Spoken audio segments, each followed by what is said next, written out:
नमस्कार, स्वागत है आपका बिहार समाचार में। इधर सीएम नीतीश की 2 दिवसीय बैठक हो रही है, तो इधर आज 10 जनवरी को तेजस्वी यादव के नेतृत्व में महागठबंधन की बैठक। तो बिहार की राजनीतिक गलियारों से खबर आ रही है कि बिहार में बड़ा सियासी भूचाल आ सकता है और उधर बीजेपी और जदयू में आपसी लड़ाई भी शुरू। तो आज की बड़ी खबरों पर बात करने से पहले आपसे अनुरोध है, कृपया वीडियो को एक लाइक अवश्य कर दीजिएगा। आपका लाइक करना ही हमारी मेहनत का फल होता है।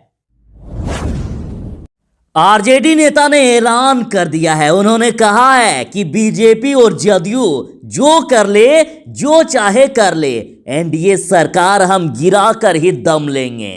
बता दें कि जदयू के कई नेताओं ने और खुद मुख्यमंत्री जी ने भी इशारों में कह दिया कि चुनाव में हमारी इतनी खराब स्थिति हुई, उसका बस एक ही कारण है, बीजेपी ने ही धोखा दिया। तो अब जदयू के मृत्युंजय तिवारी ने कहा कि सिर्फ यार ने ही लूट लिया घर, यार का कहने से काम नहीं चलेगा। दूसरी ओर ये कहते हैं कि ये दोस्ती हम नहीं तोड़ेंगे। आखिर ये कैसी दोस्ती है, ये कैसा गठबंधन है? सिर्फ सत्ता की मलाई खाने के लिए मुख्यमंत्री नीतीश कुमार बीजेपी के साथ जुड़े हैं। जनता की भलाई इन्हें करना नहीं है। जदयू और बीजेपी के आपसी खींचतानी के बीच बिहार की जनता पिस रही है। जदयू और बीजेपी के नेता चाहे जितना भी जोर लगा ले, लेकिन हम इनकी सरकार को गिराकर ही दम लेंगे। सीख के बहाने संभावना पर नजर। देखिए, जीतन राम मांझी को फिर नजर आया है तेजस्वी में बिहार का भविष्य। जीतन राम मांझी ने कहा कि तेजस्वी यादव जी, आप बिहार के भविष्य हैं। आपको अनर्गल बयान से बचना चाहिए। जब आप अपने दल के राजनीतिक कार्यक्रम खरवास के बाद आरंभ कर रहे हैं, तो मंत्रिपरिषद का विस्तार पर इतना क्यों उतावले हो रहे हैं? सही वक्त पर सब कुछ हो जाएगा, बस आप पॉजिटिव राजनीति करें। जीतन राम मांझी ने तेजस्वी यादव को बिहार का भविष्य कहा। आरजेडी ने कहा है कि दिल्ली में किसान आंदोलन में जुटे हरियाणा, पंजाब और यूपी के किसान और युवा भी कह रहे हैं कि मोदी नीतीश ने बेईमानी करके तेजस्वी यादव को हरा दिया है। राजद का भविष्य सुरक्षित मजबूत हाथों में है और बिहार का वर्तमान तो नहीं, पर भविष्य जरूर सुरक्षित है, क्योंकि तेजस्वी जी ही बिहार का भविष्य है। आप देखिए जमीनी हकीकत का ये वीडियो। नरेंद्र मोदी जी ने सरकार बनवाई है बिहार में। क्या नाम? तेजस्वी यादव। भाई आपको नमन, आपने तो पूरी सरकार ही हिला दी थी। 32 साल के युवा ने ऐसी कहावत आ गई जो जब उनके जाने पे 3-3 हेलीकॉप्टर पीछे लगा रहे। क्या बात आ गई थी? 32 भी लगाए। अरे इस बात की नाती जानकर 32 हेलीकॉप्टर उस लड़के के पीछे लगाए। भाई आपको बहुत बहुत शुक्रिया। जीत आप हार के भी जीते हो और ये जीत के भी हार गए। बीजेपी और जदयू के बीच रिश्ते कुछ ठीक नहीं। जदयू के बाद अब जीतन राम मांझी ने भी बीजेपी को विश्वासघाती बताया है और बोले कि गठबंधन धर्म निभाना नीतीश कुमार से सीखें। जीतन राम मांझी ने कहा कि राजनीति में गठबंधन धर्म को निभाना अगर सीखना है तो नीतीश कुमार जी से सीखा जा सकता है। बीजेपी ने साजिश करके नीतीश कुमार को जिस प्रकार से धोखा दिया है, इस पर इनका कहना है कि आंतरिक विरोध और साजिशों के बावजूद भी उनका सहयोग करना नीतीश जी को राजनीतिक तौर पर और भी महान बनाता है। नीतीश जी के जज्बे को मांझी का सलाम। बेतिया से खबर है कि सामूहिक दुष्कर्म के बाद बनाया वीडियो और वायरल करने की दी धमकी। समस्तीपुर से खबर कि मंदबुद्धि दिव्यांग लड़की से दुष्कर्म। तो इस पर राबड़ी देवी ने कहा कि नीतीश भाजपा ने बिहार को बलात्कार प्रदेश बना दिया है। कानून व्यवस्था पूर्णतः ध्वस्त है। बलात्कारियों के हौसले बुलंद हैं। बहन बेटी की कहीं कोई सुरक्षा नहीं। तेजस्वी यादव ने कहा है कि बढ़ते बेलगाम अपराध से बिहार के व्यवसायी डरे हुए हैं। प्रतिदिन बैंकों व दुकानों में हो रही करोड़ों की लूट, कहीं बम ब्लास्ट तो कहीं अंधाधुंध गोलीबारी, सरेआम अपहरण और महिलाओं के साथ दुष्कर्म। जितना होगा अपराधियों का ताबड़तोड़ तांडव, उतना मौज मनाएगी नीतीश के खास 5 पांडव। और तेजस्वी यादव ऐसे ही नहीं कर रहे हैं, उन्होंने सबूत भी पेश किया है। देखिए किस प्रकार से बिहार में लूट अपहरण हो रहा है। सकरा में बंधन बैंक से 17,29,000 की लूट, दुकानदार को मारी गोली। तो ऐसे ही कई अपराध के सबूत उन्होंने दिए हैं, तब उन्होंने ये बातें कही। किसान आंदोलन में अभी तक 60 किसानों की मौत हो चुकी है और इसके लिए कांग्रेस नेता ने सीधे सीधे मोदी सरकार को जिम्मेदार ठहराया। हाड़ कपाती सर्दी, बारिश और ओलों में 60 से अधिक अन्नदाताओं ने दम तोड़ दिया।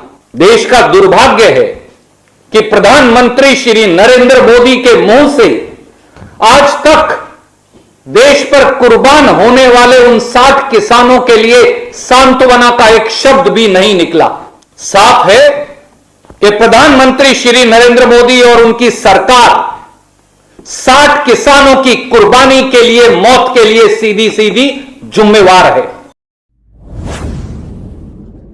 बिहार वालों के लिए बड़ी खुशखबरी है। 16 जनवरी से लगेगा corona vaccine. High level meeting के बाद प्रधानमंत्री नरेंद्र मोदी ने हरी झंडी दे दी है और बिहार में पहले चरण के अंदर 4.5 लाख लोगों को कोरोना वैक्सीन दिया जाएगा। सरकार ने तैयारी पूरी कर ली है। बता दें कि पहले फ्रंट लाइन्स वर्कर्स को कोरोना वैक्सीन दिया जाएगा।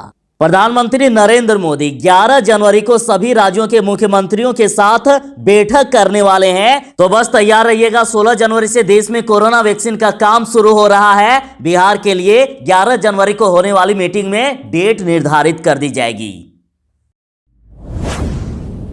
अभी अभी बड़ी खबर आ रही है कि किसानों ने सीएम को दिखाया काला झंडा, तो पुलिस ने दौड़ा दौड़ा कर पीटा। ये घटना हरियाणा के करनाल की है।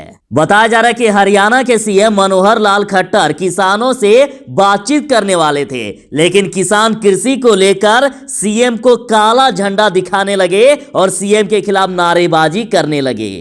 फिर क्या था, पुलिस कर्मियों ने किसानों पर लाठी चार्ज कर दिया और इस दौरान किसानों पर आंसू गैस के गोले भी दागे गए।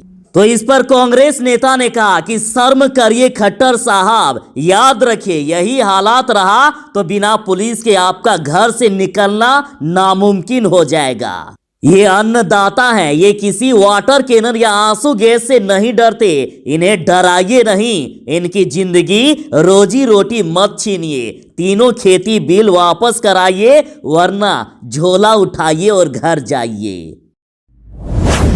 जीतन राम मांझी का नया चाल देख लीजिए। मांझी ने मुख्यमंत्री नीतीश कुमार से मांग की है कि वह जब भी अपने कैबिनेट का विस्तार करे तो उन्हें एक और मंत्री का पद दिया जाए और साथ ही बिहार विधान परिषद में एक सीट दिया जाए। तो अब जानकार बताते हैं कि जीतन राम मांझी यूं ही नहीं बीजेपी को नसीहत दे रहे हैं, बल्कि इसके पीछे उनका हिडन एजेंडा है। वह जदयू के पक्ष में मैदान में खुलकर उतरकर भाजपा को मैसेज दे रहे हैं कि हम नीतीश कुमार के पक्ष में खड़े हैं, ऐसे में भाजपा बैकफुट पर आ जाएगी और उनका हिडन एजेंडा कामयाब हो जाएगा।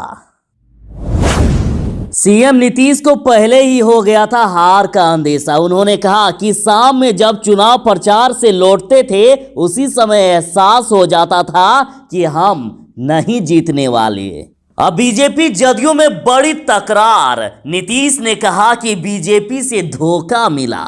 जदयू की 2 दिवसीय राज्य परिषद की बैठक में सीएम नीतीश कुमार ने कहा कि उन्हें पता ही नहीं चला कि कौन दोस्त है और कौन दुश्मन, किस पर भरोसा करें और किस पर नहीं, लेकिन तब तक बहुत देर हो चुकी थी। बता दें कि जदयू के कई नेताओं ने कहा है कि बीजेपी ने ही धोखा दिया है, बीजेपी ने ही पीठ में छुरा भोंका। पटना से खबर कि पैसे का लालच देकर 4 साल की बच्ची का 45 वर्षीय मिस्त्री ने किया दुष्कर्म। ट्रक लूटने के दौरान चालक को गोली मारी। तो वहीं पोल्ट्री फार्म के संचालक को अपराधियों ने मारी गोली। सिवान से खबर। तो इस पर युवा राजद नेता विशाल यादव का कहना है कि बलात्कार, हत्या, लूट यही सब प्रत्येक दिन नीतीश सरकार में घटना घटित हो रहा है। भाजपा जदयू की आपसी लड़ाई का खमियाजा बिहार को भुगतना पड़ रहा है।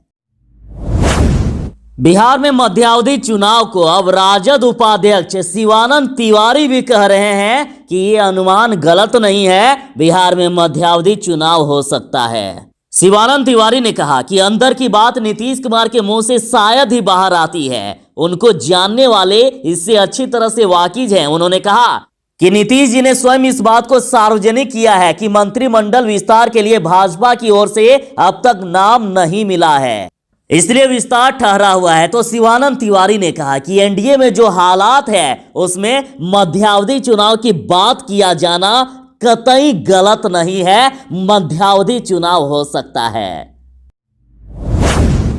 पटना से खबर है कि पैसे का लालच देकर 4 साल की बच्ची से किया दुष्कर्म, 45 वर्षीय मिस्त्री ने दिया अंजाम। तो इस पर आरजेडी नेता अरुण कुमार यादव ने कहा कि अनुकंपी सीएम नीतीश कुमार जी के नाक के नीचे कल पटना के गर्दनी बाग इलाके में 4 साल की बच्ची के साथ दुष्कर्म। बिहार पुलिस रिकॉर्ड के अनुसार औसतन हर महीने 121 महिलाओं की इज्जत लूटी जाती है, रोजाना 4 बलात्कार, बेहद शर्मनाक।